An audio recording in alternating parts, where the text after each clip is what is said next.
Enjoy চ্যানেলে সকলকে স্বাগত জানাই। আজকে আমার কিচেন গার্ডেন থেকে কিছু কচু গাছকে নিয়ে এসেছি, কালো কচুর গাছ। এটা দিয়ে আজকে অনন্য একটা পদ তৈরি হবে। আমি এগুলোকে খুব ভালো করে ধুয়ে নিয়ে এবার ডাঁটাগুলো থেকে এরকম ছাড়িয়ে ছাড়িয়ে নেব শিরা শিরা।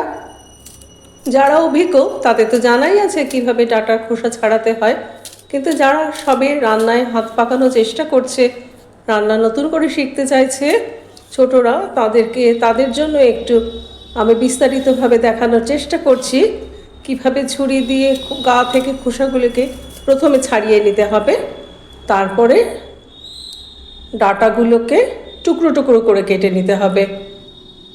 আশা করি বুঝতে কারো অসুবিধা হচ্ছে না। হ্যাঁ, ঠিক এইভাবে খোসাগুলোকে ছাড়িয়ে নিতে হবে, নইলে রান্নার পরে কিন্তু মুখে আঁশ আঁশ বাঁধবে। সেই জন্য এই ছাড়িয়ে নেওয়াটা খুব প্রয়োজন। নেব প্রথমে আমি সব ডাঁটাগুলোকে এক এক করে ছাড়িয়ে নিয়ে টুকরো টুকরো করে নেব। হ্যাঁ, সব ডাঁটা এরকম টুকরো করে কাটা হয়ে গেছে। এইবার আমি পাতাগুলোকে ছোট ছোট করে কেটে নেব। যতটা সম্ভব ছোট ছোট করে কাটা যায়, তাহলে মুখে লাগবে না, খুব মসৃণ একটা পদ তৈরি হবে। এটিকে আমি সেদ্ধ করতে দেব। কাটা হয়ে গেছে সমস্ত সবজি। এবার একটি পাত্রে জল নিয়ে নিলাম, কারণ কচুর ডালার পাতাগুলোকে সেদ্ধ করে নিতে হবে ভালো করে। প্রেশার কুকারে দেবার কোনো প্রয়োজন নেই, কড়াইয়ে খুব অল্প সময়ের মধ্যেই সেদ্ধ হয়ে যাবে। অল্প লবণ দিয়ে দিলাম, লবণ দিয়ে একটু ভালো করে ঘেঁটে দিয়ে জলের মধ্যে সব ছড়িয়ে দিলাম লবণটা, যাতে পুরো অংশে মিশে যায়। কে যেন আবার উকি দিচ্ছে। হ্যাঁ, এই তো এসে গেছে আমাদের আসল উপকরণ, ইলিশ মাছের মাথা। এই ভরা বর্ষায় এরকম ইলিশ মাছের মাথা দিয়ে কচু শাক না খেলে হয়? মাথাগুলিকে আমি নুন হলুদ দিয়ে মাখিয়ে রাখলাম। এর মধ্যে কচু শাকটি সম্পূর্ণ সেদ্ধ হয়ে গেছে, কালো জল বেরিয়ে গেছে, দেখেই বোঝা যাচ্ছে সেদ্ধ হয়ে গেছে।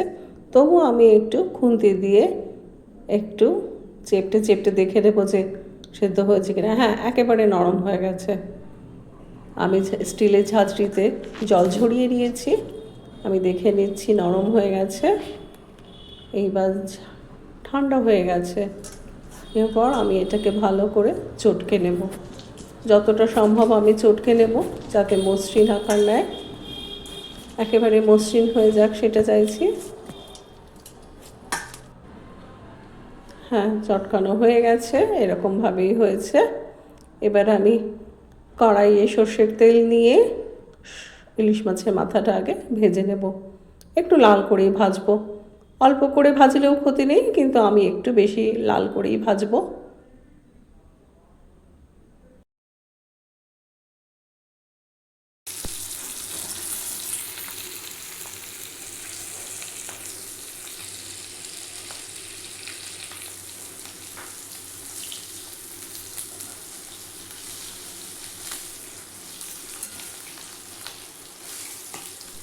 বেশ লালচে করে ভাজাই হয়ে গেছে মাছের মাথাটা। এবার আমি তুলে ফেলবো অন্য পাত্রে। ইলিশ মাছের মাথা ভাজার বাকি যে তার তেলটা রয়ে গেছে, সেই তেলের মধ্যে আমি পাঁচফোড়ন দেব।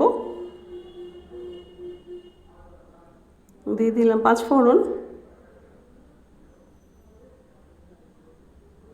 এই একটি ফোড়নই দেব, আর দেব কাঁচা লঙ্কা ফোড়ন।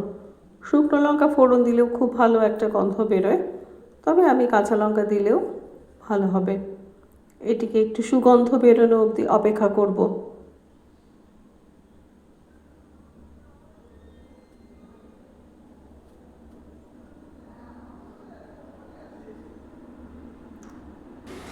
এইবার কচু শাক সেদ্ধটা আমি এর মধ্যে দিয়ে যথেষ্ট ভালো করে এবার নাড়াচাড়া করে যেতে হবে।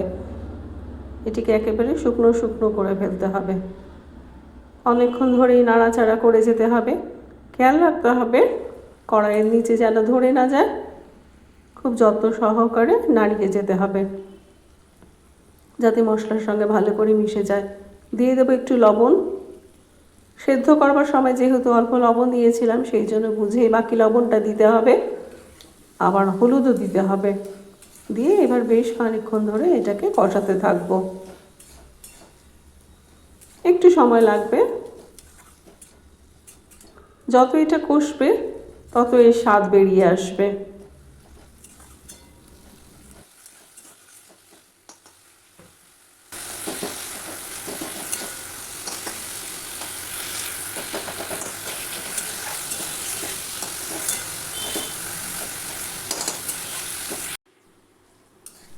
হ্যাঁ, এবার অতিরিক্ত জলটা একদম শুকিয়ে গেছে, বেশ মাখো মাখো একটা ব্যাপার হয়ে গেছে। এবার আমি একটু দেবো চিনি। বাঙালি রান্নায় একটু চিনি না দিলে স্বাদ বেরোয় না। এইবার হলো পরিপূর্ণ।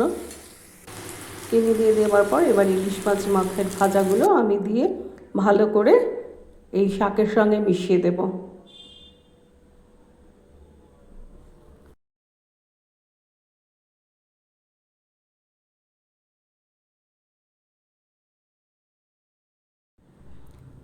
মাছের মাথাগুলির সঙ্গে শাকটা খুব ভালোভাবে মিশে গেছে। এখানে আর কিছু করার কোনো প্রয়োজন নেই। রান্নাটি সম্পূর্ণ হয়েছে। এবার আমি আস্তে আস্তে তুলে নেব।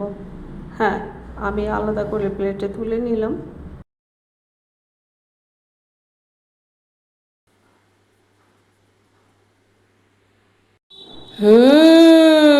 হয়েছে কিনা লোভনীয়! আর কোনো কথা নয়, সাদা গরম ভাত, একটু মাছের মাথা কাটা সামলে ভাত দিয়ে ভালো করে মেখে একেবারে টপাস করে গালে পুড়ে দাও।